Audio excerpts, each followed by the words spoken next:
Record பண்ணாதீங்க sister. போட்டுட்டாங்க record. கொஞ்ச நேரம் செய்தி கொடுக்குறேன், முடிஞ்ச அளவுக்கு உட்கார்ந்துட்டு. Okay sister. என் இயலாமையில் நீ செயல்படு. சவுண்ட் கேக்குது தானே சிஸ்டர்? ஹலோ, கேக்குது சிஸ்டர், கேக்குது கேக்குது. Okay okay okay. என் இயலாமையில் நீ செயல்படுவீர், உம் கரம் என்னில் விலகாதிருக்கும். என் இயலாமையில் நீ செயல்படுவீர், உம் கரம் என்னில் விலகாதிருக்கும். மலைகளை பெயர்ப்பீரென்றால் என் தடைகள் உமக்கு எம்மாத்திரம். மலைகளை பெயர்ப்பீரென்றால் என் தடைகள் உமக்கு எம்மாத்திரம். மரித்தோரை எழச் செய்வீரென்றால் என் நோய்கள் உமக்கு எம்மாத்திரம். மரித்தோரை எழச் செய்வீரென்றால் என் நோய்கள் உமக்கு எம்மாத்திரம். கிரகிக்க முடியா காரியம் செய்வீர், சர்வ ஞானியே உமை ஆராதிப்பேன். கிரகிக்க முடியா காரியம் செய்வீர், சர்வ ஞானியே உமை ஆராதிப்பேன். என் இயலாமையில் நீ செயல்படுவீர், உம் கரம் என்னில் விலகாதிருக்கும். சப்பா ஸ்தோத்திரிக்கிறோம் ராஜா, உமை ஸ்தோத்திரிக்கிறோம், உமை துதிக்கிறோம் அப்பா.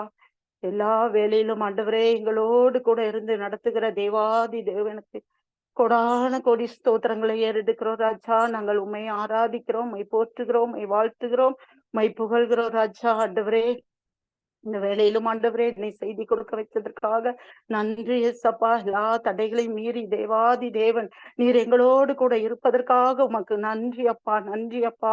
உமக்கு ஸ்தோத்திரம் ஸ்தோத்திரம் ஸ்தோத்திரம் அப்பா. ஏசப்பா கொடுக்கிற செய்தியை ஆண்டவரே நீங்க ஆண்டவரே எல்லாருக்கும் பிரயோஜனம் உள்ளதாய் மாற்றி தர வேண்டுமாய் ஜெபிக்கிறேன் ராஜா. மை துதிக்கிறோம் அப்பா. எங்களை உமது கரத்தில் அர்ப்பணிக்கிறோம் ராஜா. லிதியாளின் இருதயத்தை திறந்த தேவன் ராஜா, ஒவ்வொருவருடைய இருதயத்தை நீங்கள் திறந்து ஆண்டவரே வசனத்தை ஏற்றுக்கொள்ளும்படியாக நாங்கள் ஜெபிக்கிறோம். ஏசப்பா உமக்கு நன்றி நன்றி. உடைய வார்த்தை ஆண்டவரே, உடைய வார்த்தை வல்லமை உள்ளது ராஜா. உமக்கு ஸ்தோத்திரம், துதி கன மகிமையா உமக்கே செலுத்துகிறோம். இயேசு கிறிஸ்துவின் நாமத்தில் ஜெபிக்கிறேன், ஆமென். நான் இன்னைக்கு எடுத்துக்கிட்ட தலைப்பு கர்த்தர் கட்டுகிற வீடு. கர்த்தர் நம்ம வீட்டை கட்டினா எப்படி இருக்கும், அந்த கர்த்தரோட வீட்டுல நமக்கு எவ்வளவு பாதுகாப்பு, எவ்வளவு ஆசீர்வாதம் இருக்கும். ரெண்டாவது, கர்த்தர் கட்டினால் அதுல சமாதானம் இருக்கும். மூணாவது பாயிண்ட் வந்து தேவன் கட்டுகிற வீடாக இருக்கும்போது அது ஜப வீடா இருக்கும். எல்லாரும் நிறைய பேர் நிறைய மெசேஜ் கொடுத்துருக்கீங்க, அவ்வளவுக்கு நான் இது இல்லை, இருந்தாலும் நான் எனக்கு தெரிஞ்சது கொஞ்சம் சொல்றேன். Thank God. கர்த்தர் கட்டுகிற வீடு எப்படி இருக்குன்னா, சங்கீதம் 127:1 கர்த்தர் வீட்டை கட்டாராகில் அதை கட்டுகிறவர்கள் பிரயாசம் விருதா. கர்த்தர் நகரத்தை காவாராகில் காவலர்கள் விழித்திருக்கிறது விருதா. ஆமென். அப்பா ஸ்தோத்திரம்ப்பா. நம்ம வந்து வீடு கட்டும் போது ஒரு சிலர் வந்து கணவன் மனைவியை நம்பி இருப்பாங்க, மனைவி கணவனை நம்பி இருப்பாங்க. நமக்கு வீட்டுக்காரர் இருக்காங்க எல்லாம் பாத்துக்குவாங்கன்னு, ஹஸ்பண்ட் நினைப்பாங்க ஒய்ஃப் இருக்காங்க எல்லாம் பாத்துக்குவாங்கன்னு. இன்னைக்கு செல்வி சிஸ்டர் சொன்ன மாதிரி குடும்பம் தான் நமக்கு முதல்ல. அந்த மாதிரி அம்மா அப்பா இருந்தாங்கன்னா அம்மா அப்பா இருக்காங்க, நம்ம அவங்க பாத்துக்குவாங்க அப்படின்னு சொல்லிட்டு நம்ம இருப்போம். ஓகே, அதை வந்து ஒரு பெருசா எடுத்துக்க மாட்டோம். அப்போ ஒரு சிலர் வந்து அப்பா இருக்காங்க பாத்துக்குவாங்க, நமக்கு ஒன்றும் பிரச்சனை இல்லை அப்படின்னு இருப்பாங்க. ஆனா யாரு இருந்தாலும் யாரு இல்லாட்டையும் கர்த்தர் ஒருவரே தேவன் என்று நம்ம அறிஞ்சிட்டு இருக்கோம். நிறைய நேரங்கள்ல நான் அப்படி நினைச்சிட்டு இருக்கேன், கர்த்தர் ஒருவர் தான் அப்படின்ட்டு. நிறைய நேரங்கள் பழசெல்லாம் மறக்க நினைச்சா கூட நம்மளால மறக்க முடியாது. இருந்தாலும் இவங்க இருந்தா நல்லா இருந்திருக்குமோ, அவங்க இருந்தா நல்லா இருந்திருக்குமோ, இல்ல, தேவன் தேவன் இருந்தா மாத்திரம்தான் நல்லா இருக்கும். தாவீதுக்கு தேவன் வீடு கட்டி கொடுத்தாரு. அப்ப அவங்க தாவீதுன்னு கேட்கும்போது என்ன சொன்னா, பெரிய இந்த வீடு கொடுக்கறதுக்கு நான் எம்மாத்திரம் அப்படின்ட்டு. சாமுவேல் 7 2 சாமுவேல் 7:27 வாசிக்கிறேன்.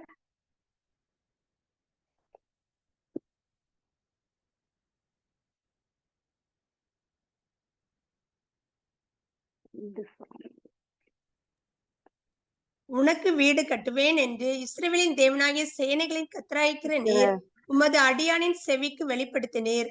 ஆகையால் உம்மை நோக்கி இந்த விண்ணப்பத்தை செய்ய உமது அடியானுக்கு மன தைரியம் கிடைத்தது. 7:27 தானே சிஸ்டர் வாசித்தீங்க? ஆமா sister. Okay okay okay okay. அதுல கடைசியில 2 இருக்கும் பாருங்க. 7:27 இது நான் வாசிக்கிறேன். உன்னை வீடு கட்டுவேன் என்று இஸ்ரவேலின் தேவனாகிய சேனைகளின் கர்த்தராய் இருக்கிற நான் உமது அடியாரின் செவிக்கு வெளிப்படுத்தினேன். ஆகையால் உம்மை நோக்கி இந்த விண்ணப்பத்தை செய்ய உமது அடியானுக்கு மன தைரியம் கிடைத்தது. இப்பொழுது கர்த்தராகிய ஆண்டவரே, நீரே தேவன், உம்முடைய வார்த்தைகள் சத்தியம். தேவன் உமது அடியானுக்கு இந்த நல் விசேஷங்களை வாக்குத்தத்தம் பண்ணினேன். இப்பொழுது உமது அடியாரின் வீடு என்றென்றைக்கும் உமக்கு முன்பாக இருக்கும்படி அதை ஆசீர்வதித்தருளும். கர்த்தரான ஆண்டவராகிய தேவரீர் அதை சொன்னீர். உம்முடைய ஆசீர்வாதத்தினாலே உமது அடியாரின் வீடு என்றென்றைக்கும் ஆசீர்வதிக்கப்பட்டிருக்கும் அப்படின்னு சொல்லிட்டு வாசிக்கிறோம். ஓகே. அப்போ அதே மாதிரி கர்த்தர் கட்டி கொடுக்கும் போது வீடு வந்து அது நல்ல ஆசீர்வாதமான வீடா இருக்கும். அப்போ நம்ம யோபு 1:10 பாக்குறோம். யோபுவின் வீடு முற்றிலும் பாதுகாக்கப்பட்டிருந்த வீடா இருந்தது. தேவன் தான் அதுக்கு அனுமதிச்சாரு. பிசாசுக்கு தேவன் அனுமதிச்சாரு. நீ என் மகனை உசுரை மட்டும் வச்சுட்டு மீதி நீ என்ன வேணாலும் பண்ணிக்கோ அப்படின்னு சொல்லிட்டு தேவன் தான் சொன்னாரு. அப்படி இருக்கும்போது சத்ருவால தொட முடியல அவன் சரீரத்துக்கு. நம்ம யோபு எல்லாம் படிச்சிருப்போம், தெரியும். அப்ப வந்து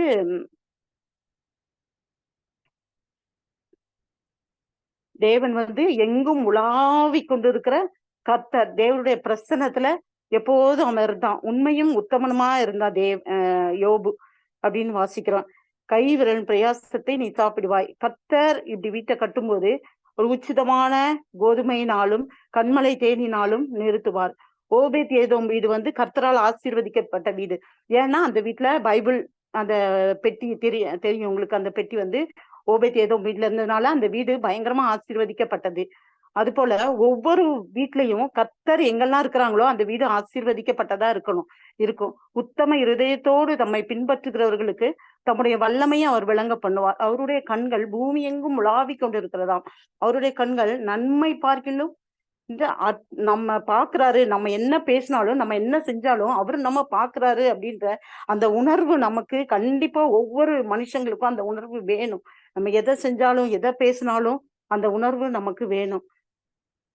அப்போ பாளையத்தில் உலாவி வருவேர், தம்முடைய வீட்டை தேவ பிரசன்னத்தால் நம்ம நிரப்புவார். அப்போ முப்பரி நூல் அறாது. எப்பவுமே ஒற்றுமையா இருந்தா அது வந்து ஒற்றுமை வந்து பயங்கர பலத்தை கொடுக்கும். ஓகே. இஸ்ரவேலின் கர்த்தர் யாத்ராகமம் 12:27-23 வாசிக்கிறீங்களா சிஸ்டர்? யாத்ராகமம் 12:27.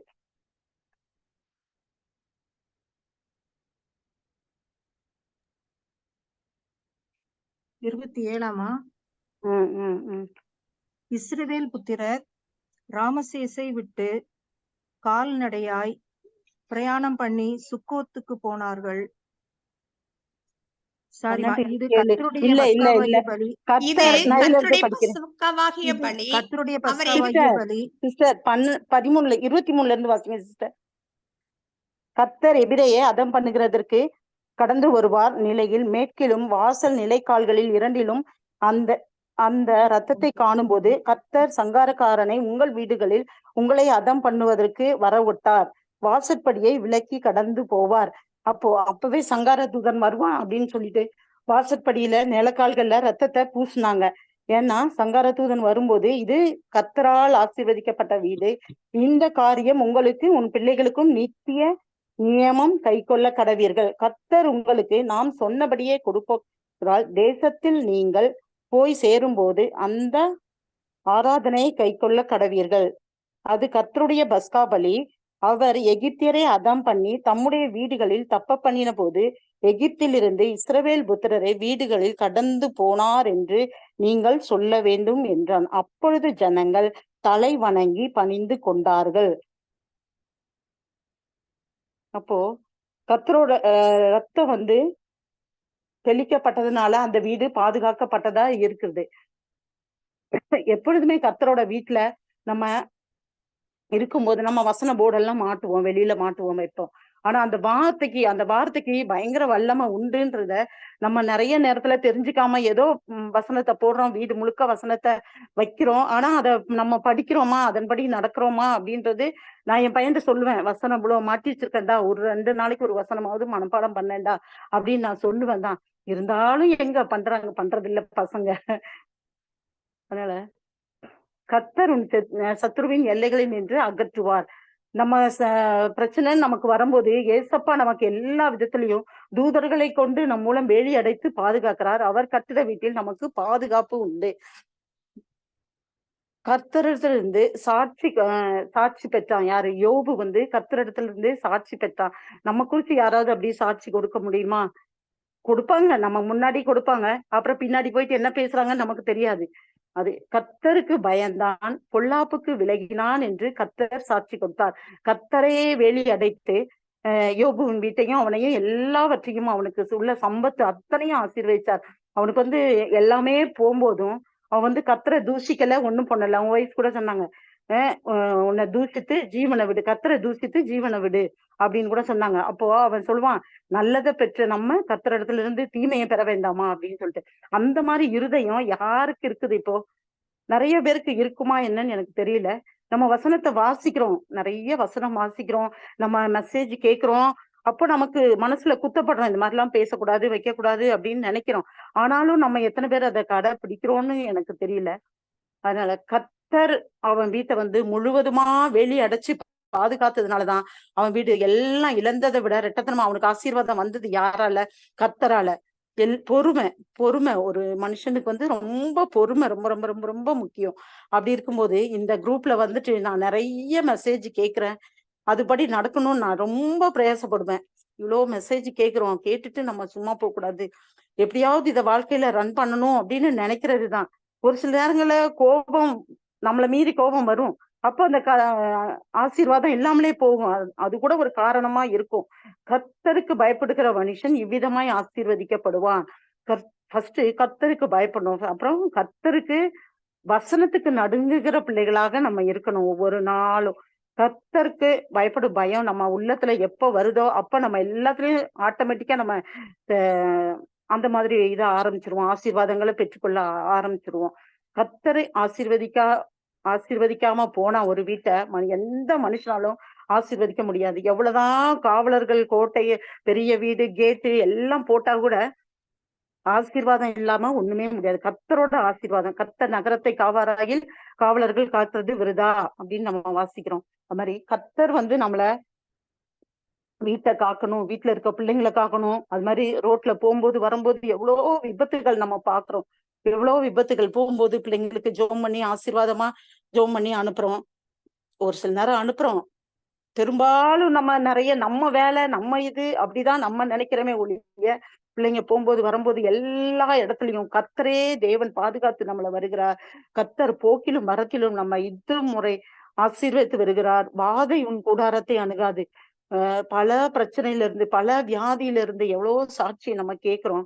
அப்படி கேட்கும்போது கர்த்தர் வந்து கூடாரத்தை அணுகாது, வாதை கூடாரத்தை அணுகாது. உன் சமூகம் எனக்கு முன்பாக செல்லும். நான் வெளியில போகும்போதும் வரும்போதும் சத்ரு வந்து எப்படியாவது எதுலையாவது நம்ம தொடணும். ஒண்ணு வாய் பேச்சுல இருக்கலாம், இல்ல ரோட்ல போகும்போது வரும்போது பைக்கு, காரு இதெல்லாம் போகிறோம், எத்தனையோ தடவை போறோம். அதெல்லாம் கர்த்தர் காவாராகில் காவலர்கள் விருதா. கர்த்தர் வீட்டை கட்டாராகில் அதை கட்டுகிறவர்கள் பிரயாசம் விருதா. அது மாதிரி அந்த குடும்பத்துல இவ்வளவு ஆசீர்வாதம் இருக்கணும். 2வது வந்து கர்த்தர் கட்டினால் சமாதானம் இருக்கும். அந்த கர்த்தர் கட்டும் போது அந்த குடும்பத்துல ஒரு சமாதானம் வரும். இதுல கர்த்தர் இருக்காரு அப்படின்ற ஒரு சமாதானம் நமக்குள்ள வரும்.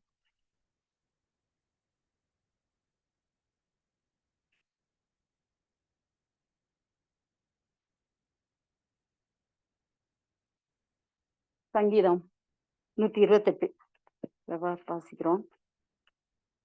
சங்கீதம் 128.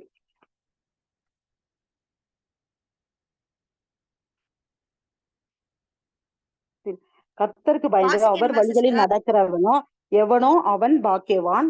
உன் கைகளின் பிரயாசத்தை நீ சாப்பிடுவாய். உனக்கு பாக்கியமும் நன்மையும் உண்டாயிருக்கும். உன் மனைவி உன் வீட்டோரங்களில் கனி தரும் திராட்சை கொடியை உன் பந்தியை சுற்றிலும் ஒலிவமர கன்றுகளை போல் இருப்பார்கள். இதோ கர்த்தருக்கு பயப்படுகிற மனுஷன் இவ்விதமாய் ஆசீர்வதிக்கப்படுவான். கர்த்தர் சியோனிலிருந்து உன்னை ஆசீர்வதிப்பார். நீ ஜீவனுள்ள நாளெல்லாம் எருசலேமின் வாழ்வை காண்பாய். உன் பிள்ளைகளின் பிள்ளைகளையும் இஸ்ரவேலுக்கு உண்டான சமாதானத்தையும் காண்பாய். கர்த்தர் வீட்டை கட்டும்போது அந்த வீட்டுக்குள்ள ஒரு சமாதானம் இருக்கும். ஜெபிக்கிற வீடு. நம்ம நைட்டு எப்பவுமே ஜெபம் பண்ணிட்டு தான் படுக்கணும். அப்போ ஜெபம் இல்லாத வீடு கூரை இல்லாத வீடு அப்படின்னு நம்ம வாசிக்கிறோம். ஜெபம் இல்லாத வீடு கூரை இல்லாத வீடு. அப்போ நைட்டு நம்ம ஒரு பாட்டு பாடி ஜெபம் பண்ணி ஆராதனை பண்ணி படுக்கிறது கர்த்தர் நம்மளோடு இருக்கிறதுக்கு சமம். என் நாமத்தினால் எங்கு 2 பேர் 3 பேர் இருக்கிறார்களோ அவர்கள் மத்தியில் நான் இருப்பேன் என்று அப்படின்னு சொல்லியிருக்காங்க. காலையில எல்லாம் பகல்ல எல்லாம் நம்ம வெளியில போறோம் வர்றோம் இருக்கிறோம், பிள்ளைங்க எல்லாம் வெளியில போறாங்க. இருந்தாலும் நம்ம நைட்டு ஒண்ணு கூடுறதுன்னா நைட்டு மட்டும்தான். அப்போ நைட்டு இருக்கும்போது நம்மளை கர்த்தரை ஆராதித்து ஜெபித்து படுக்கும்போது அது ஒரு மன நிறைவு, கர்த்தரோட பாதுகாப்பு வரும். இந்த ஜனங்களை எனக்கென்று ஏற்படுத்தினேன், இவர்கள் என் துதியை சொல்லி வருவார்கள் அப்படின்னு நம்ம வாசிக்கிறோம். ஓகேவா?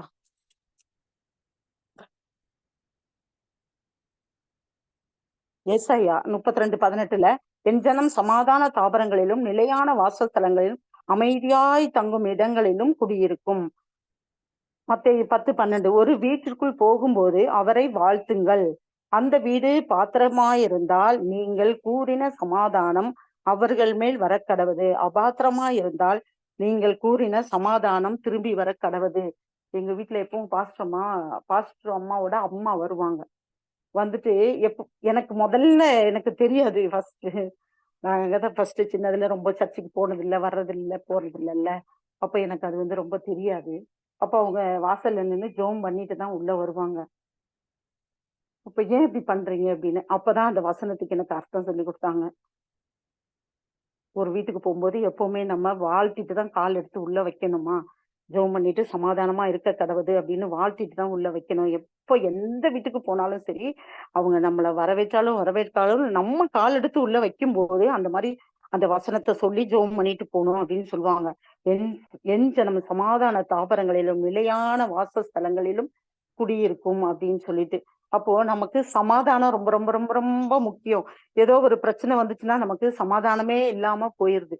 நிறைய நேரங்கள்ல நமக்கு சமாதானம் இருக்கிறது இல்லை.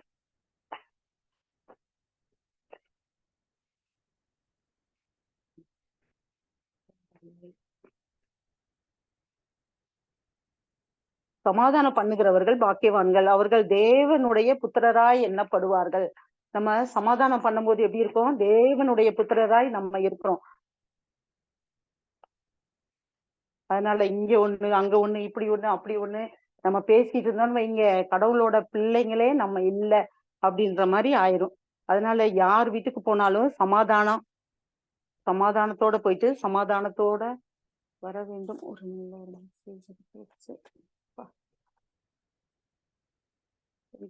ஒரே ஒரு நிமிஷம் சிஸ்டர், ஒரே ஒரு நிமிஷம். Okay sister, okay sister, no problem.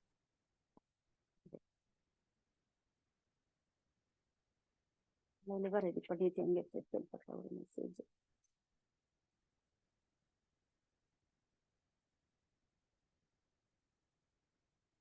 Solomon ஞானத்தை நமக்கு கொடுக்குறாரு.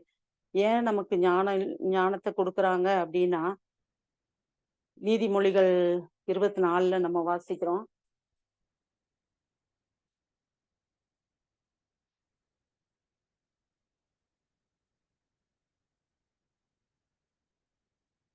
ஏசாயா 59:1 இதோ ரட்சிக்க கூடாதபடி கர்த்தருடைய கை குறுகவில்லை, கேட்கிறவர்படி சிநேகிக்க ஒரு காலம் உண்டு. பிரசங்கி 3:8 சிநேகிக்க ஒரு காலம் உண்டு, பகைக்க ஒரு காலம் உண்டு, யுத்தம் பண்ண ஒரு காலம் உண்டு, சமாதானம் பண்ண ஒரு காலம் உண்டு. வீடு ஞானத்தினால் கட்டப்படும், நிலைத்திருக்கும். Okay okay.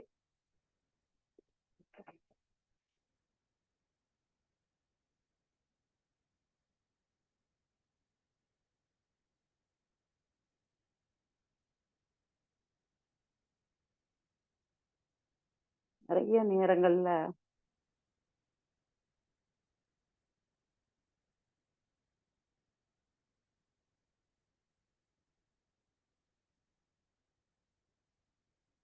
தேவன் கட்டுகிற வீடு. சங்கீதம் 122:7, உன் அலங்கத்திற்குள்ளே சமாதானமும் உன் அரண்மனைக்குள்ளே சுகமும் இருப்பதாக. நாம் சமாதானத்தை ஒருவிதம் சண்டை போட்டு நம்ம எதுவும் கெடுத்துடக்கூடாது. அதுக்கு மேக்சிமம் லேடிஸ் அந்த மாதிரி இருப்பாங்க. ஒரு சில வீட்டுல என்ன பண்ணுவாங்க, வந்த உடனே வீட்டுல பிரச்சனைனா வந்த உடனே ஹஸ்பண்ட் கிட்ட சொன்னா அது பயங்கர பிரச்சனை ஆயிரும். அவங்க வந்து கொஞ்ச நேரம் இருந்ததுக்கு அப்புறம் சொல்லலாம். ஒரு சிலர் என்ன பண்ணுவாங்க, சொல்லாமலே இருப்பாங்க. எப்படி சொல்றது. நான் மேரேஜ் முடிஞ்ச புதுசுல அப்படிதான். நாங்க பாவனாஸ்ல இருந்தோம். அப்ப அப்படிதான் பண்ணுவாங்க ஜனங்க. என்ன, எங்க மாமியாரு நல்லா இருப்பாங்க, என் கூட நல்லா இருப்பாங்க, ரொம்ப பிரியமா இருப்பாங்க. எங்க நாத்தனார்லாம் வரும்போது அப்படியே மாறிடுவாங்க. எப்படி மாறுவாங்கன்னு எனக்கு தெரியாது. அப்படி மாறிடுவாங்க. எங்க மாமியார்கிட்ட வந்து அதை பண்ணல, அவ இதை பண்ணல, இதை செய்யல, அதை செய்யல அப்படின்னு சொல்லி கொடுத்துட்டே இருப்பாங்க. எனக்கு ஒரு சில நேரம் அவங்க தூத்துக்குள்ள இருக்காங்க, வரும்போது நான் நினைப்பேன், என்னடா இப்படி சொல்லிக்கிட்டு இருக்காங்க, ஏன்டா அப்பா வர்றாங்க அப்படின்றது எனக்கு ஒரு தோணும். ஆனா இப்பதான் நினைக்கிறேன், ஏன் அப்படிலாம் நம்ம நினைச்சோம் அப்படின்னு எனக்கு இப்ப தோணும். ஆனா இப்ப அவங்க நம்ம கிட்ட சமாதானமா இருக்கிறாங்க, பிரச்சனை இல்லை.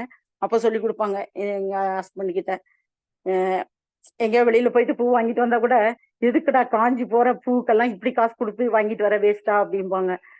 அப்புறம் அவங்க வீட்டுல இல்லாத போது எங்க மாமியார்ட்ட சொல்லுவாங்க, இவதான் வாசல் பெருக்கணும், சாணி போடணும், கோலம் போடணும் அப்படிம்பாங்களா. எனக்கு அது தெரியவே தெரியாது. சாணி போடணும்னாலே எனக்கு ரொம்ப ஒரு அருவருப்பா இருக்கும். அந்த சாணியை கை விட்டு கரைச்சி வாசல்ல தெளிக்கிறது. எங்க வீட்டுல நிறைய மாடு இருக்கு எங்க மாமியார் வீட்டுல.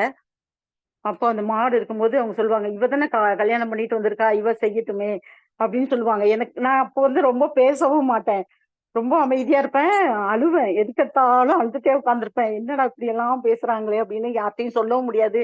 அப்ப வந்து நமக்கு போனு கூட கிடையாது, பேசுறதுக்கு கூட போனு கிடையாது. எங்க வீடு சென்னை, இங்க இருக்கிறது, நான் இருக்கிறது பாவநாசம். ஒரு போன் கூட யார்ட்டையும் சொல்லி ஆதரவா பேச முடியாது. போகணுன்னா கூட எங்க அத்தை சொல்லுவாங்க, இப்ப திரும்ப போயிட்டு வந்த, எதுக்கு இப்ப திரும்ப போற அப்படின்னு கேட்பாங்க. அந்த மாதிரி நிறைய விஷயங்களை நான் ஃபேஸ் பண்ணியிருக்கேன். அப்போ அவங்க வந்து கிறிஸ்தவர்கள் அல்லாதவர்களா இருக்கனால அது அவங்களுக்கு நம்ம வசனம் இருந்தா தெரிஞ்சிருக்கும். அவங்களுக்கு அந்த வசனத்தை பத்தி தெரியலன்ன உடனே அவங்க அந்த மாதிரிலாம் பேசுறாங்க அப்படின்னு நான் இப்ப உணர்றேன். அப்போ இல்ல, இப்ப உணர்றேன், இப்படிதான் இருந்திருக்காங்களே அப்படின்னு சொல்லிட்டு.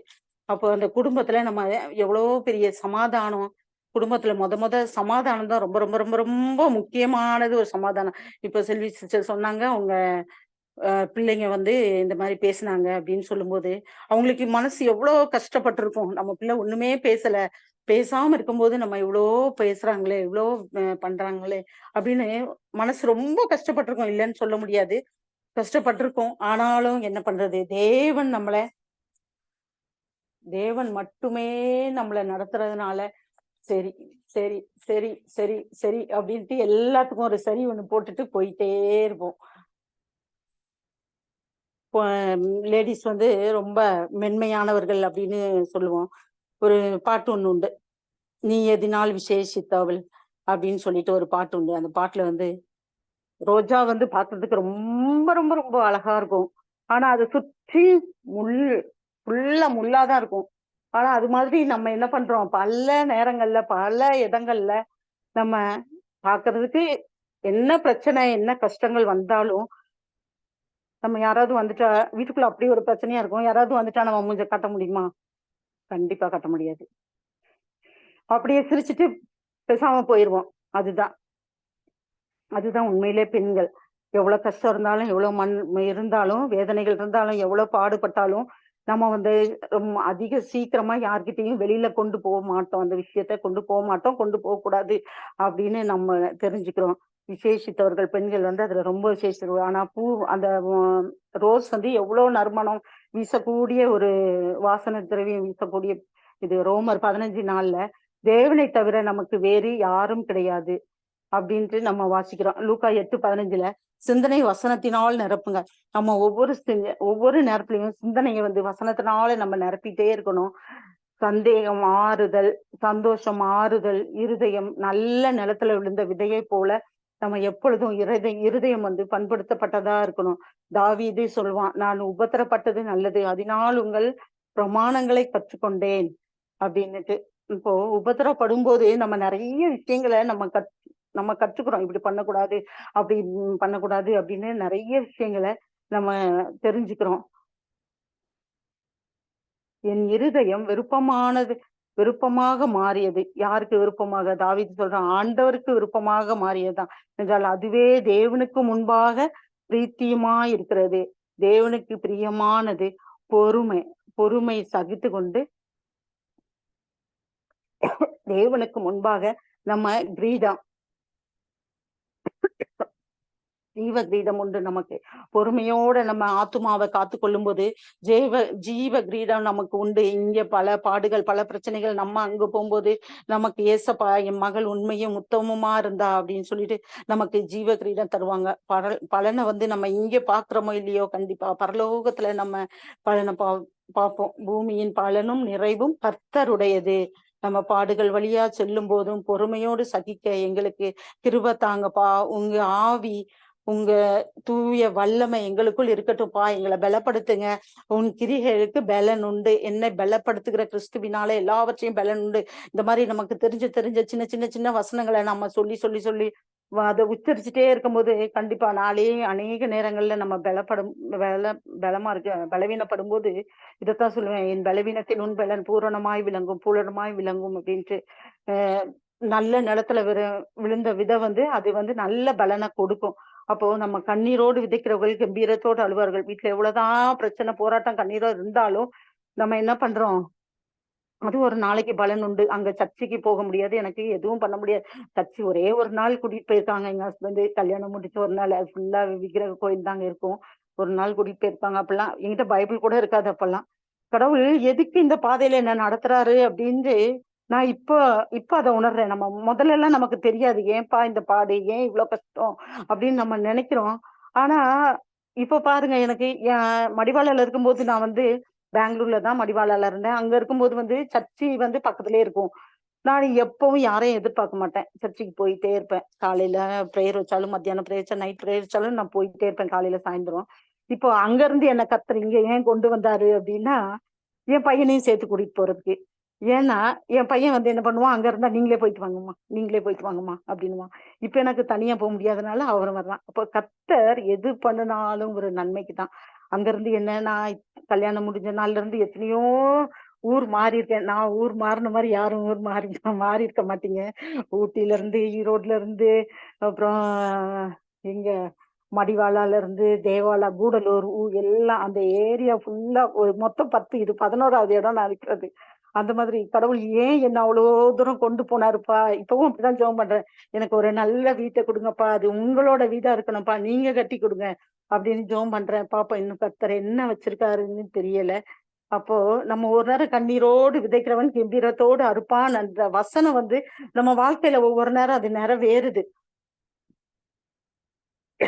இப்போ இங்க வந்ததுக்கு அப்புறம் சர்ச்சுக்கு போக முடியலையே, என்னைக்காவது ஒரு நாளைக்கு சண்டே மட்டும் போக முடியும், ஏன்னா மத்த நேரம் அவனுக்கு லீவ் இருக்காது, அவனை கூப்பிட முடியாது அப்படின்னு நினைச்சிட்டு இருப்பேன். அந்த நேரம் தான் எனக்கு இந்த எஸ்தர் ஜெபக்குழு கிடைச்சது. இப்போ அதுல டெய்லி அட்டன் பண்ண, வசனத்தை கேட்கறது வைக்கிறது. நம்ம வந்து எவ்வளவுதான் நம்ம படிச்சுட்டு தெரிஞ்சுட்டு இருந்தாலும் ஒவ்வொரு வசனம், ஒவ்வொரு மெசேஜ் கேட்கும் போது நமக்கு புதுசு புதுசா தான் இருக்குது. அதனால எனக்கு டெய்லி கடவுள் இப்போ வந்து பிபிஎம் அந்த டேவிட் பாஸ்டர் அவங்க ப்ரேயரு, மத்தியானம் டார்த்தி சிஸ்டர் ப்ரேயரு, இப்ப 11 மணிக்கு இந்த ப்ரேயரு, என்னால முடிஞ்ச அளவுக்கு நான் ஓரளவு எல்லாத்தையும் அட்டன் பண்ண எனக்கு கர்த்தர் கிருபை கொடுத்திருக்காரு. அதனால வேண்டி நின்ற கரங்களை கொடுக்கும் கரங்களாக மாற்றிவிட்டார். அது மாதிரி நம்ம ஒவ்வொருத்தரும் பிறருக்கு கொடுத்து சமாதானம் இல்லாத பிள்ளைங்களுக்கு சமாதானத்தை கொடுக்கிற பிள்ளைகளாக அப்படி நம்ம வாழணும். 3வது வந்து கர்த்தர் கட்டுகிற வீடு எப்படி இருக்கணும்னா ஜெப வீடு. முதல்ல என்ன சொன்னேன், கர்த்தர் கட்டுகிற வீடு வந்து பாதுகாக்கிற வீடா இருக்கும். 2வது தேவன் கட்டும் போது அதுல சமாதானம் இருக்கும்னு சொன்னேன். உன் அலங்கத்திற்குள்ளே சமாதானமும் அரண்மனைக்குள்ளே சுகமும் இருப்பதாக. 3வது தேவன் கட்டும்போது அது ஜெப வீடாக இருக்கும். அப்போ ஜெபிக்கிற வீடு, நான் இதை முதல்ல சொல்லிட்டேன், சாரி. ஜெபிக்கிற வீடு குறை இல்லாத வீடு.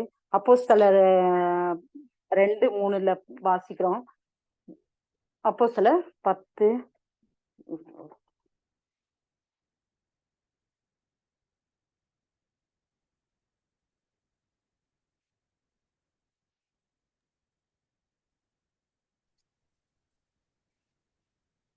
10:9. அப்போஸ்தலர்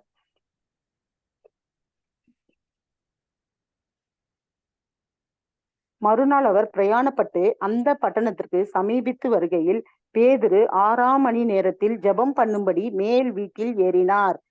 பேதுரு அங்க ஜெபம் பண்ணும்படி மேல் வீட்டுல ஏறுறாரு. அப்போ துதி நம்ம வீட்டுல எப்போதும் எழும்பிட்டே இருக்கணும். துதி துதி துதி எழும்பும் போது அந்த துதிக்கிற வாசனை கர்த்தர் சுகந்த வாசனையா ஏற்றுக்கொள்வாங்க அப்படின்னு நம்ம பாக்குறோம்.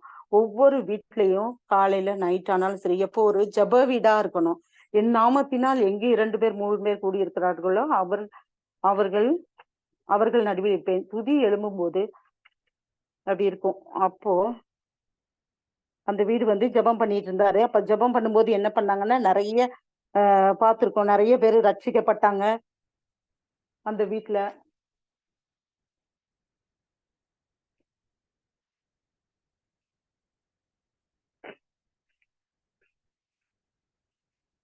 அப்போஸ்தலர் 2:2 வாசிக்கிறோம். பெந்தைகோஸ்தே என்னும் நாள் வந்தபோது அவர்கள் எல்லோரும் ஒருமனப்பட்டு ஓரிடத்தில் வந்திருந்தார்கள். அப்பொழுது பலத்த காற்று அடிக்கிற முழக்கம் போல வானத்திலிருந்து சடுதியில் ஒரு முழக்கம் உண்டாகி அவர்கள் உட்கார்ந்திருந்த வீடு முழுவதும் தப்பிற்று.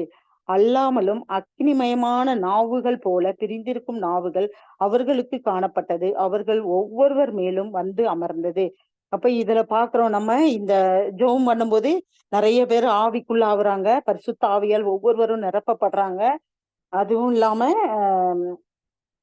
46வது வசனம், அவர்கள் ஒருமனப்பட்டவர்களாய் தேவாலயத்தில் அனுதினமும் காத்திருந்து வீடுகள் தோறும் அப்பம் விட்டு மகிழ்ச்சியோடும் கபடமில்லாத இருதயத்தோடும் பூஜை பண்ணுகிறார். தேவனை துதித்து ஜனங்கள் எல்லாரிடத்திலும் தயவு பெற்றிருந்தார்கள். ரட்சிக்கப்படுகிறவர்கள் கர்த்தர் தினமும் சபையில் சேர்த்து கொண்டு வந்தார். அப்போ நம்ம ஒவ்வொருத்தரையும் இப்போ நாங்க எங்க வீட்டுல கேப்சல் வைக்கிறோம். எங்க குரூப்ல ஒரு 5 ஃபேமிலி வர்றாங்க. 5 ஃபேமிலியில ஃப்ரைடே ஆனா கேப்சல் வைக்கிறோம். அப்போ பக்கத்துல இருக்கவங்க ஒரு சிலரை கூப்பிடுவேன், வருவாங்க. அப்போ ஒவ்வொருவருக்கும் நம்ம கர்த்தரோட சுவிசேஷத்தை நம்ம சொல்லும் போது அவங்க நம்ம விதைக்கதான் சொல்லியிருக்காங்க, ஓகேவா? நம்ம விதைக்கும் போது அவங்க ஒரு சில நேரம் ஏற்றுக்கொள்வாங்க, ஒரு சில நேரம் ஏற்றுக்கொள்ள மாட்டாங்க. சரி, இன்னைக்கு விதைக்கிற விதை ஒரு நாள் பிற்காலத்துல பலன் கொடுக்கும் அப்படின்னு சொல்லிட்டு நான் போன மடிவாளர்ல இருக்கும்போது சொன்னேன். ஒருத்தவங்க அந்த பிரேயர்ல சேர்ந்துட்டு இப்ப அவங்க டெய்லி சர்ச்சுக்கு வர்றாங்க அப்படின்ட்டு. இப்ப இங்க ஒரு ஆத்துமா இருக்காங்க, கூப்பிடுறேன். அந்த பொண்ணு வருவா சர்ச்சுக்கு. அப்புறம் கேப்சல் வைக்கும்போது நம்ம கூப்பிட்டோம், வருவா, கொஞ்ச நேரம் இருப்பா, போவா. அப்ப அவளுக்காக பிரேயர் பண்ண சொல்லுவா, பிரேயர் பண்ணுவோம். அப்போ நம்ம வீடு எப்படி இருக்கணும்? ஜெபிக்கிற வீடா இருக்கணும். ஜெபிக்கிறதுக்கு திறந்து கொடுக்கிற வீடா நம்ம இருக்கும்போது அந்த வீடு ரொம்ப ஆசீர்வதிக்கப்படும். கர்த்தரோடு நம்ம செலவிடும் ஒவ்வொரு நாள் அது அளவிட முடியாதது. உம்மோடு செலவிடும் ஒவ்வொரு நிமிடமும் வீணாய் போகாதையா, என்னை பலவானாய் மாற்றுமையா. அந்த பாட்டு பாடுறோம். அது போல நம்ம லிம்பால் கொலோசேயர் 4:5 பாக்குறோம். இங்க பேதுரு வீட்டுல ஜெபிக்கும் போது அநேக பேர் ஆவிக்குள்ளாகி அக்னிமயமான நாவுகளை கொண்டு அந்நிய பாஷைகள் எல்லாம் பேசுறாங்க. அப்போ உங்கள் குமாரரும் உங்கள் குமாரத்திகளும் தீர்க்க தரிசனம் சொல்லுவார்கள், உங்கள் வாலிபர் தரிசனங்களை அடைவார்கள், உங்கள் மூப்பர்கள் சொப்பனங்களை காண்பார்கள். இப்படி நமக்கு தேவனுக்கு வீடுகள் திறந்து ஜெபம் பண்றதுக்கு வீடுகளை நம்ம திறந்து கொடுக்கும்போது அது அளவிடப்படாத ஆசீர்வாதத்தை நம்ம காண்கிறோம். இப்ப கொலோசேயர் 4:2 அந்த லிம்பான்னு அது லிம்பான்னு படிக்கிறோம். ஆனா அது பெண்பால்னு ஒரு வசனத்துல நான் கேட்டேன், ஒரு பிரேயர்ல கேட்டேன். அது பெண்பால் லிம்பான்றது. அவன் ஜெபம் பண்றதுக்கு தங்க வீடுகளை திறந்து கொடுத்தா.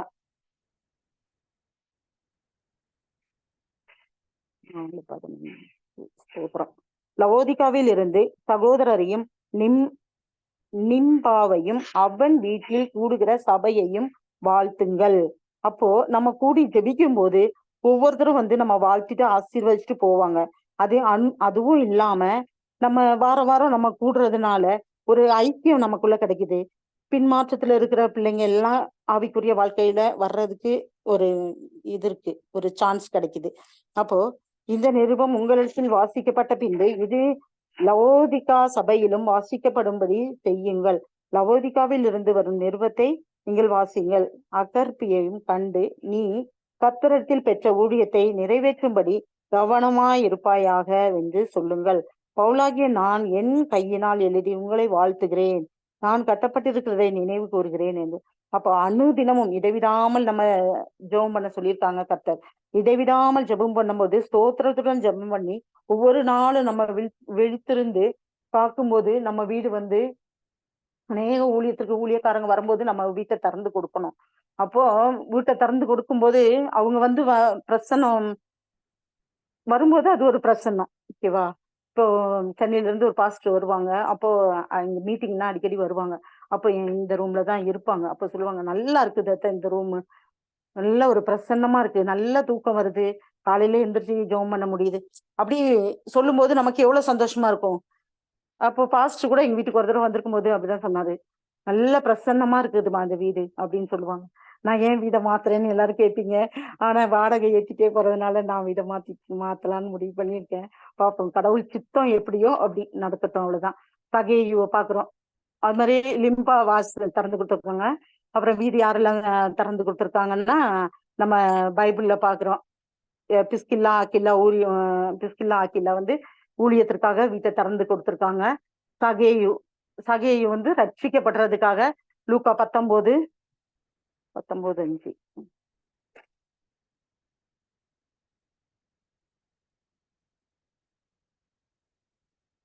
19:5 இயேசு எப்படிப்பட்டவரோ, சாரி 19:2 வாசிக்கிறேன்.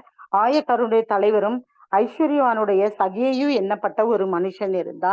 இயேசு எப்படிப்பட்டவரோ என்று அவரை பார்க்க வகை தேடினான். அவன் குள்ளனாய் இருந்தபடியால் ஜனக்கூட்டத்தில் அவரை காணக்கூடாமல் அவர் போகும் வழியில் முன்னாக ஓடி அவரை பார்க்கும்படி ஒரு காட்டாத்தி மரத்தில் ஏறினான். இயேசு அந்த இடத்தில் வந்தபோது அண்ணாந்து பார்த்து அவனை கண்டு, சகேயுவே, நீ சீக்கிரமா இறங்கி வா, இன்றைக்கு நான் உன் வீட்டில் தங்க வேண்டும் என்றார். பாருங்க எவ்வளவு பெரிய ஆசீர்வாதம்னு. இயேசுவே தங்குறாரு. நம்ம மனுஷங்க வந்தாலே, நம்ம பாஸ்டருங்க எல்லாம் வந்தாலே நம்ம எவ்வளவு சந்தோஷமா இருக்கு. நம்ம எல்லாம் ரெடி பண்றோம், வைக்கிறோம், எடுக்கிறோம், வீட்டை கிளீன் பண்ணி கொடுக்குறோம், எல்லாம் பண்றோம். அப்போ இயேசுவே வரும்போது அந்த வீடு எப்படி இருக்கும்னு யோசிச்சு பாருங்க. சான்ஸே இல்லை.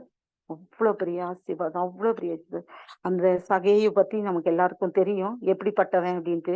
எல்லாரும் பணத்தோட கொள்ளை அடிச்சுட்டு வட்டிக்கு விட்டுந்தவன் எல்லாருக்கும் தெரியும். அப்படி இருக்கும்போது அந்த வீட்டிற்கு கர்த்தர் வரும்போது அப்படின்னா எவ்வளவு பெரிய பாக்கியம். அவன் சீக்கிரமா இறங்கு சந்தோஷத்தோடே அவரை அழைத்து கொண்டு போனான். அதை கண்ட யாவரும், இவர் பாவியான மனுஷனிடத்தில் தங்கும்படி போனான் என்று முறுமுறுத்தார்கள். சகேயின் என்று கர்த்தரை நோக்கி, ஆண்டவரே, என் ஆஸ்தியில் பாதிய ஏழைகளுக்கு கொடுக்கிறேன். நான் ஒருவனிடத்தில் எதையாகலும் அநியாயமா வாங்கினது உண்டானால் நாளத்தனையாக திருப்பி கொடுக்கிறேன். அந்த ஒரு மன மாற்றத்தை பாருங்க, எவ்வளவு பெரிய ஒரு ஆசீர்வாதம். நாளத்தனையா வாங்கினா நாளத்தனையா திருப்பி, அநியாயமா வாங்கினா நாளத்தனையா நான் திருப்பி கொடுக்குறேன் அப்படின்னு சொல்றான். யாருக்கு அந்த மாதிரி ஒரு இதயம் வரும்? அது கர்த்தருக்கு தெரிஞ்சிருக்குது, மனுஷங்களுக்கு அது தெரியல.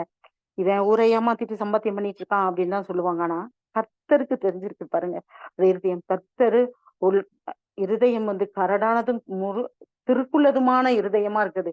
ஆனா அந்த இருதயத்திலும் கர்த்தர் வந்து எவ்வளவு நம்மள நேசிச்சிருக்கிறாரு பாருங்க. ஒன்றுக்கும் உதவாதுன்னு தூக்கி போட்ட குப்பைகளை தான் கடவுள் எடுத்து கோபுரமா உயர்த்தி வைக்கிறாரு அப்படின்ட்டு நம்ம இந்த இதுல இருந்து நம்ம பாக்குறோம். இழந்து போனதை தேடவும் 10வது வசனம், இழந்து போனதை தேடவும் ரட்சிக்கப்படவுமே மனுஷகுமாரன் வந்திருக்கிறார் அப்படின்னு நம்ம வாசிக்கிறோம். அப்போ இன்னும் அநேக ஆத்துமகள் இயேசு வரலன்றாங்க. இன்னும் எத்தனையோ ஜனங்களுக்கு நம்ம சொல்லாம இருக்கோம், அறிவிக்காம இருக்கோம். அப்போ அந்த ஜனங்கள்லாம் எப்படி தெரிஞ்சுக்குவாங்க இயேசுன்னா யாருன்னே? நம்ம முன்ன டாக்டர் சிஸ்டர் சொல்லுவாங்க, நீ எத்தனையோ பேருக்கு நம்ம தெரியாம இருக்கு, நம்ம சும்மா இருக்கக்கூடாது, ஊழியம் வந்து நம்ம பறந்து ஊழியம் செய்யணும் அப்படின்னு சொல்லிட்டு இருப்பாங்க. அடிக்கடி இந்த வேர்டு யூஸ் பண்ணுவாங்க. அப்போ நம்ம முடிஞ்ச அளவுக்கு நம்ம பிரச்சனையே நம்ம பார்த்துட்டு இருக்காம நம்ம எத்தனை பேருக்கு போய் சுவிசேஷம் சொல்றோம்? நம்ம ஆனா போகும்போது நமக்கு பல பிரச்சனைகள் வருது. அது வேற விஷயம். பல பிரச்சனைகள் வருது. வரும்போது நம்ம அப்படியே துவண்டு விழுந்துடுறோம். எங்க போய் சொல்றது? என்ன பண்றது? யாராவது ஏதாவது நினைச்சுக்குவாங்களோ அப்படின்னு நான் நினைக்கிறோம். அப்போ அந்த வீட்டுக்கு ரட்சிப்பு வந்தது. அப்போ ஏசாயா எசேக்கியால் 59:3 பாக்குறோம். இதோ ரட்சிக்கப்படக்கூடாதபடிக்கு கர்த்தருடைய கை குறுகவில்லை, சேர்க்கக்கூடாதபடி செவி மந்தமாகவும் இல்லை அப்படின்னு வாசிக்கிறோம். அது மாதிரி ஒவ்வொரு ஜனங்களுக்கும் ரட்சிப்புக்குள்ளாக நம்ம நடத்துறது நம்மளோட கடமை, நம் தலையின் மேல் விழுந்த கடமையா இருக்கிறது. நம்ம முடிஞ்ச அளவுக்கு ஒவ்வொருவருக்கும் ரட்சிப்பை கொடுக்கணும். நம்ம வீட்டு கதவை நம்ம திறந்து கொடுக்கணும். ஊழியத்திற்காக நம்ம வீட்டு கதவை நம்ம திறந்து கொடுக்கணும்.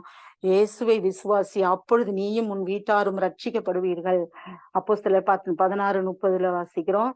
ஆண்டவர் மாரை ரட்சிக்குவதற்கு நான் என்ன செய்ய வேண்டும் அப்படின்னு கேக்குறாங்க. அப்ப கர்த்தராகிய இயேசு சொல்றாரு, கர்த்தராகிய இயேசு கிறிஸ்துவை விசுவாசி, அப்பொழுது நீயும் உன் வீட்டாரும் ரட்சிக்கப்படுவீர்கள்.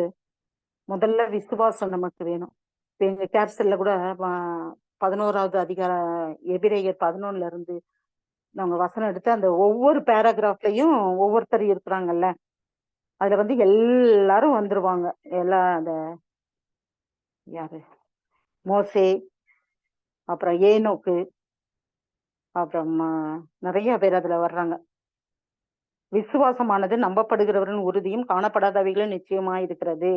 அதனால விசுவாசம் முதல்ல எல்லாத்துக்கும் முக்கியம். விசுவாசத்தினால் ஆபேலு, காயின்னு, இப்போ இந்த பாட்டுல இருந்து ஒவ்வொரு வசனம் இருக்குது. இந்த ஒவ்வொரு வசனத்தையும் குறிச்சு நான் 2 நாளா ப்ரேயர் 2 தடவை நான் மெசேஜ் கொடுத்துருக்கேன்.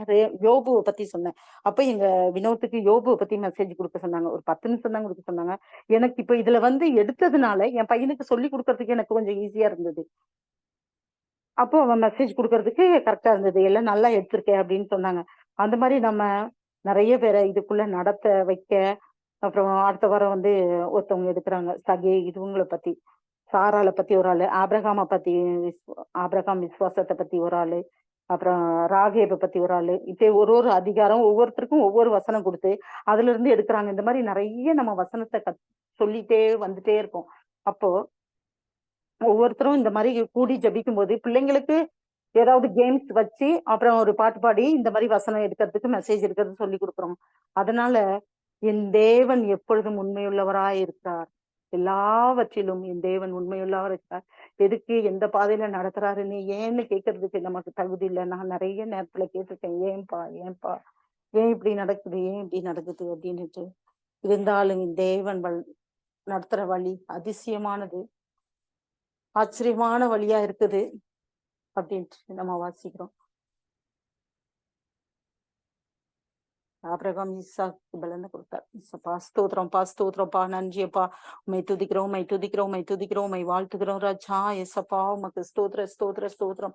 எங்களுக்கு எவ்வளவுதான் நிறையாய் கொடுத்தாலும் ஆண்டவரே, நாங்கள் குறை சொல்லுகிற பிள்ளைகளாக, முறுமுறுக்கிற பிள்ளைகளாக நாங்கள் இருக்கக்கூடாது. எசப்பா உமக்கு ஸ்தோத்திரம் ஸ்தோத்திர ஸ்தோத்திரம் அப்பா. உம்மை துதிக்கிறோம். எங்கள் வீடுகளில் சமாதானத்தை தாங்க எசப்பா. எசப்பா எல்லாரும் ஒன்று கூடி ஆண்டவரே, குடும்பத்தில் ஆண்டவரே ஒரு சமாதானத்தை நீர் தருவதற்காக உமக்கு நன்றி செலுத்துகிறோம் எசப்பா. உமக்கு நன்றி நன்றி நன்றி நன்றி நன்றி நன்றி. 3 வார்த்தைகளை நாங்கள் கவனித்தோம் ராஜா. ஏசப்பா, கர்த்தர் கட்டுகிற வீடு எப்படியா இருக்கணும், எல்லா விதத்திலையும் ஆண்டவரே எங்களை பாதுகாத்து வழி நடத்துகிற வீடா இருந்தது ஆண்டவரே. ஆண்டவரே, கர்த்தர் கட்டும் போது சமாதானம் இருக்கும் ராஜா. அந்த குடும்பத்தில் சமாதானம் ஆண்டவரே. ஆண்டவரே, சமாதானத்தை நீ காத்துக்கொள்ள நீங்க கிருபை கொடுங்க ஏசப்பா. கர்த்தர் கட்டுகிற வீடு ஜெப வீடா இருக்கணும் ஏசப்பா. நாங்கள் ஜெப ஊழியக்காரர்களுக்கோ ஆண்டவரே ஜெபிக்கிறதுக்கு நாங்கள் வீடு வாசலை திறந்து கொடுக்க நீங்க எங்களுக்கு கிருபை கொடுக்க வேண்டும் ராஜா. உமக்கு ஸ்தோத்திர ஸ்தோத்திர ஸ்தோத்திரம் அப்பா. இம்மட்டும் எங்களை நடத்தி வந்திரே ஆண்டவரே. கர்த்தர் ஆண்டவரே, கர்த்தர் தாம் ஒவ்வொரு குடும்பத்தையும் கட்ட வேண்டுமாய் நாங்கள் ஆசீர்வதிக்க வேண்டுமா பாப்பா. ஹல்லேலூயா. கர்த்தரின் ஆசீர்வாதமே ஐஸ்வர்யத்தை தரும், அதோட வேதனையை கூட்டார் என்று நாங்கள் வாசிக்கிறோமே அப்பா. உமக்கு ஸ்தோத்திர ஸ்தோத்திரம். நீங்கள் வரும்போது ஆண்டவரே, நீங்கள் எங்க வீட்டுக்கு வரும்போது ஆண்டவரே நிறைவாய் எங்களுக்கு மாறுமே அப்பா. அப்பா இயேசுவே இயேசுவே உமக்கு ஸ்தோத்திரம். நிறைவே நீர் வாருமே, நிறைவே நீர் போதுமே ஆவியானவரே. நிறைவே நீர் வாருமே, நிறைவே நீர் வேண்டுமே, நிறைவே நீர் போதுமே ஆவியானவரே. வனாந்திரம் சூழ்நிலை மாறுமே. அப்பா நீங்க வரும்போது எல்லாம் ஆண்டவரே வனாந்திரம் எல்லாம் வயல்வெளியாய் மாறும் ராஜா, பாழானது பயிர்நிலமாய் மாறும் ராஜா. நீர் வந்தால் ஏசப்பா ஏசப்பா எங்கள் பலவீனங்களை எல்லாம் மாற்றுகிற தேவனப்பா. நீங்க ஏசப்பா பலவீனம் பலத்தா பலனாய் மாற, ஆண்டவரே சுகவீனம் சுகமாய் மாற, ஆண்டவரே நீங்க கிருபை கொடுங்கப்பா, கிருபை கொடுங்கப்பா. சூழ்நிலை மாற ஆண்டவரே முடியாததையும் சாத்தியமாய் மாற்றி கொடுக்க நீங்க கிருபை கொடுங்க ஏசப்பா. உமக்கு ஸ்தோத்திரம் ஸ்தோத்திரம் ஸ்தோத்திரம். ஒவ்வொரு வீட்டிலும் ஆண்டவரே நீங்க கட்ட வேண்டுமாய் ஜெபிக்கிறேன் ஏசப்பா. நாங்கள் எப்பொழுதும் ஆண்டவரே உம்மை குறித்து முறுமுறுக்காமல் ஏசப்பா, எந்த சூழ்நிலையிலும் நாங்கள் உம்மை முறுமுறுக்காதபடி ஆண்டவரே குறைவில்லாமல் எங்களை இதுவரை காத்து வந்தீங்களே அப்பா. உமக்கு கொடான கொடி ஸ்தோத்திரம் அப்பா. உன்னை உணவு கொடுத்து இருக்க இடம் கொடுத்து நல்ல வீடு கொடுத்திருக்கிறீங்களே அப்பா அப்பா. உம்மால் அழகாத காரியம் ஒன்றும் இல்ல ராஜா ஏசப்பா. உமக்கு ஸ்தோத்திரம். ஒரு குறைவில்லாமல் காத்து வந்தீரே, கோடி ஸ்தோத்திரமே. என்னை அதிசயமாக நடத்தி வந்தீரே, ஆயிரம் ஸ்தோத்திரமே. ஆருயிரே ஆறுதலே, ஆயுளெல்லாம் காப்பவரே. ஆருயிரே ஆறுதலே, ஆயுளெல்லாம் காப்பவரே. இசப்பா உமக்கு நன்றி அப்பா. ஒவ்வொரு நாளும் ஆண்டவரே இந்த குழுவில் இருக்கிற ஒவ்வொரு பிள்ளைகளையும் ஆண்டவரே நீங்க பாதுகாத்துக் கொள்ளுங்க ராஜா. உமக்கு ஸ்தோத்திரம் ஸ்தோத்திரம் ஸ்தோத்திரம். என் விளக்கை ஏற்றினீரே, என் இருளை அகற்றினீரே அப்பா அப்பா. எதிரியின் கண் முன்பாக என்னை தலைநிமிர செய்கிறவரே உமக்கு கொடான கொடி ஸ்தோத்திரம் அப்பா. எசப்பா எசப்பா உமக்கு நன்றி செலுத்துகிறோம் ராஜா. நன்றி நன்றி நன்றி நன்றி. இவ்வளவு நேரம் ஆண்டவரே எனக்கு உட்கார்ந்து ஆண்டவரே மெசேஜ் கொடுக்க ஆண்டவரே உம்முடைய வசனத்தை பேச ஆண்டவரே எனக்கு கிருபை கொடுத்திருக்கிறீங்களே. நன்றி அப்பா. வசனத்தில் இருக்கும்போது ஆண்டவரே வழி தெரியல ராஜா இசப்பா. இல்லாட்டி எனக்கு கொஞ்ச நேரம் கூட உட்கார முடியாம நேத்துல இருந்து இருந்ததுப்பா. இசப்பா எனக்கு பலனை கொடுத்திருக்கிறீங்கப்பா. உமக்கு கொடான கொடி நன்றி நன்றி நன்றி நன்றி அப்பா. எங்களை நினைப்பதற்கு நாங்கள் எம்மாத்திரம் ராஜா இசப்பா. உமக்கு ஸ்தோத்திரமானாலும் எங்களை ஒவ்வொரு நாளும் எங்களை நினைத்து தயவாய் வழி நடத்தி வருகிறீங்களே அப்பா. உமக்கு கொடான கொடி ஸ்தோத்திரங்களை ஏறெடுக்கிறோம் ராஜா. துதி கன மகிமையாவும் உமக்கே செலுத்துகிறோம். இயேசு கிறிஸ்துவின் நாமத்தில் ஜெபிக்கிறேன் ஜீவனுள்ள நல்ல பிதாவே. ஆமென்.